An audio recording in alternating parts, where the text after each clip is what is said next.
everyone, it's Alanna and today we're going to be doing something a little bit different, a little bit fun, a little bit kind of nice. So with the quarantine and the coronavirus and the lockdown, everyone being left at home, wow it's windy in the stable, I thought it'd be nice to be reading out a chapter a day of Hollie and Marsh's book, Leaving the City. It's part of the Sweetbriars series and it's said to be really good. It's for the horsey mad and it's going to be really nice to just read it out and get people smiling. So I'm going to be reading out a chapter a day, as I've said. So if you've got any comments or reviews or questions about the chapter, feel free to put it in the comments below or message me on my social medias at Alanna Clarke Equestrian on Instagram and Facebook, or ace_equestrian on Twitter, and I will answer them in the intro to the next chapter. So please feel free to message me or put it in the comments below. Before we get too far into this video, don't forget to give this video a big thumbs up, subscribe to my YouTube channel and hit that notification bell so you know when I'm uploading chapter 2 or any of my other videos that I'll be uploading. So without further ado, let's get straight into it.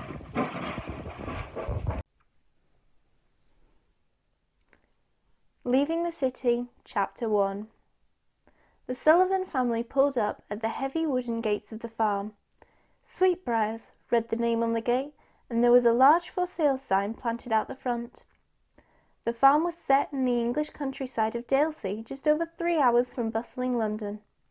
When the Sullivans had received an inheritance, they had looked at a few properties for sale, but none seemed as promising as Sweetbriars. Or, to quote the estate agent, "You have to come see it straight away, as it will not, I repeat, will not stay in the market for long." Looking out the car window, Cate released a breath she hadn't realised she'd been holding. This place might make all her dreams come true, or it might be the end of everything she'd ever known and loved. Cate shifted in her seat. Her sore muscles reminded her of her riding lesson the evening before, her very last one with Bridget. She couldn't imagine not seeing her trainer anymore. Bridget wasn't just a riding instructor. She was Cate's friend and confidant. Sweetbriars was a far cry from the family house in Hattersfield that Cate had lived in all her life, with its familiar nooks, crannies and quirks. Even though Cate loved the idea of having her horses at home, 3 hours was a long way from her best friend Beth and Bridget. Yet here they were. As the family drove towards the house, wooden fences lined both sides of the driveway, framing fields of long grass. The previous owners had been living overseas and had sold their horses. Cate spotted stables on the left. They were wooden and shaped like an L, facing a garden patch full of weeds. On the right-hand side, set further back from the drive, was a two-storey soft grey stone house whose large rectangular windows were adorned with wooden shutters painted a faded green. There was a large red front door with ivy growing ornately around it. Besides the white pebbled path was a freshly mowed lawn like thick green carpet. Her father stopped the car, and Alex, her older brother, jumped straight out, eyeing the stables. "Cate, shall we take a look?" Alex asked, his eyes wide with excitement as she slammed her car door shut. Cate readily agreed, and they looked at their parents, Sarah and David, for consent. "Well, we are 15 minutes early to meet the estate agent," said Dad, looking at his watch then down the driveway. "I think it should be okay. The estate agent said we could look around if we got here first," added their mum. "But please stay out of trouble and don't open anything that's closed, or go where you shouldn't go. We'll meet you at the house when you're finished." There were 20 stables. They were surrounded by a reddish-coloured brick path that felt soft when you walked on it. Cate realised it was purpose-made for horses to walk on so they couldn't slip. Next, Cate found herself in a spacious room that could be used as a social area. It had a kitchenette, table and chairs, a comfy old green sofa, a log heater and a large window overlooking a dressage arena. Nestled in the corner of the room was a small bathroom with a shower and toilet. Cate plopped down on the sofa to test it out. "It's pretty comfy, Alex," she said as she sank into the sofa, then disappeared in a poof of dust. "Ew! Now I'm covered with dust!" "Well, it wasn't going to be clean, was it, if the stables had been empty for so long?" asked Alex, shaking his head and laughing. Cate lifted herself carefully off the sofa to try to prevent more dust going into the air and brushed herself off. Next door was a tack room. There were racks and hooks for storing saddles and bridles on one wall, with a long metal bar fixed to the other wall to hang horse blankets on. Beside the tack room was a room for storing horse feed, with large metal silos on the walls. There was also an elevated loft area for hay storage. The stables felt kind of lonely without horses or equipment, but it wasn't hard to imagine how great they would be with horses living there. Alex had got ahead of Cate during their inspection, and she hurried to see what he had discovered. As she left the stables, she spotted a wash box. There were 2 stalls, separated by a metal bar and a hot and cold water taps on the wall. Cate was glued to the spot for a moment, picturing herself pampering her beloved palomino show horse, Odette, in there. When Cate caught up with Alex, he was walking around the riding arena, checking the surface with the toe of his boot, mimicking their dad. Dad did this to check the quality of the sand, as a poor quality surface can damage a horse's legs. "It's something special, isn't it?" Cate admitted to her brother when she got within speaking distance. Alex looked up and nodded with a thoughtful look on his face. "I wonder where the show jumping paddock is, though," he said, furrowing his brows. "I'm sure Mum said there was another arena to set up show jumps." "Maybe it's on the other side of the stables," wondered Cate as she looked beyond the stable block. As they walked around to the other side of the stables, they could see a fenced square arena with silver jump wings standing upright. Upon closer inspection, they spotted faded show jumping poles beside the jump wings, hiding in tufts of green grass and sand. Cate and Alex leant over against the fence, surveying the second arena. "Wow! 2 arenas and so much space," said Alex, as he ran his fingers back and forth over the smooth wood, in awe of what they had seen. "I know!" cried Cate. "Can you imagine what fun Mickey will have here? He can run to his heart's content." Mickey was the family dog, a spotty Jack Russell with ginger eyebrows and floppy ears, full of mischief and boundless energy, as all terriers are. "And there are jumps here already," continued Alex. "We can paint them and make them look like new."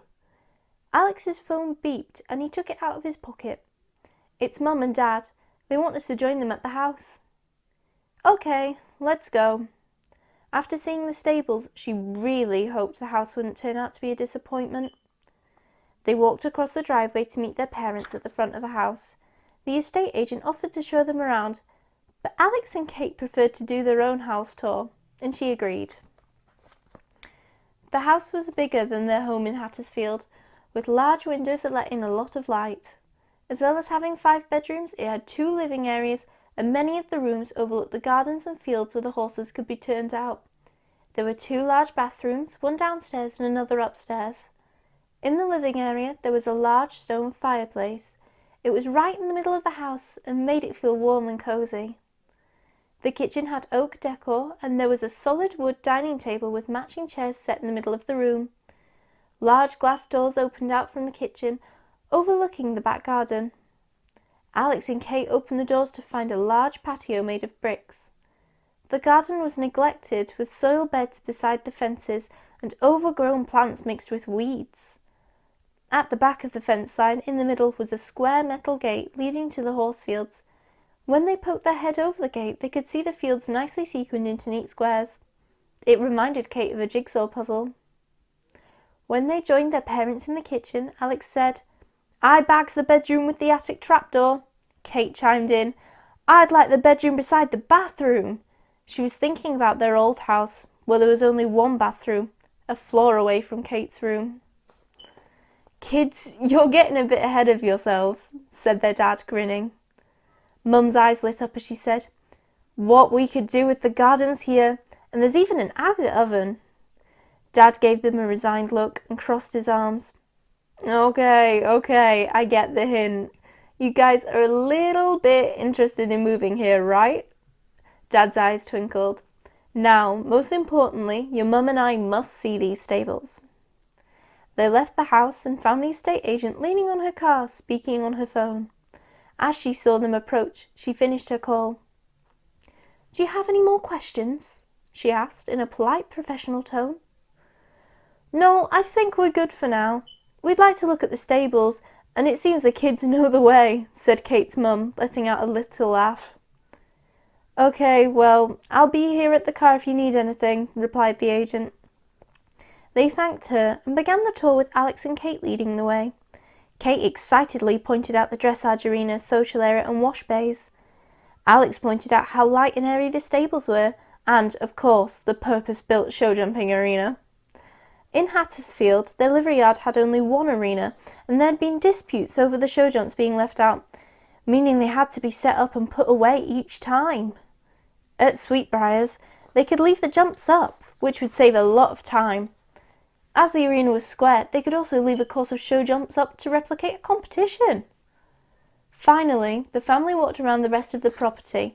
The fields were much larger than the ones they were used to, with dewy knee-high grass and sloped downhill a little, facing a valley. The fences were post and rail made of solid wood, and some of the fields were divided with old English hedges, some that were over 6 feet tall. As Cate was looking towards the back of the field, a dark shape near the back fence caught her attention. She squinted and thought she saw someone pushing a bike along, then second-guessed herself as it was shady and getting dark. Cate wondered if she should mention it to her family, but as quick as she had seen it, the figure was gone.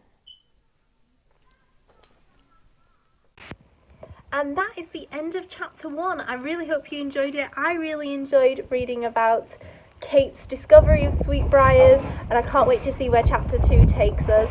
As I've said before in the intro, if you want to leave any reviews or any comments or any questions, I'll be answering them in the intro to the next video, so just leave them in the comments below or message me on my social medias at Alanna Clarke Equestrian on Instagram and Facebook, or ace_equestrian on Twitter, and I will be answering them and we can really get chatting and it'll be really nice.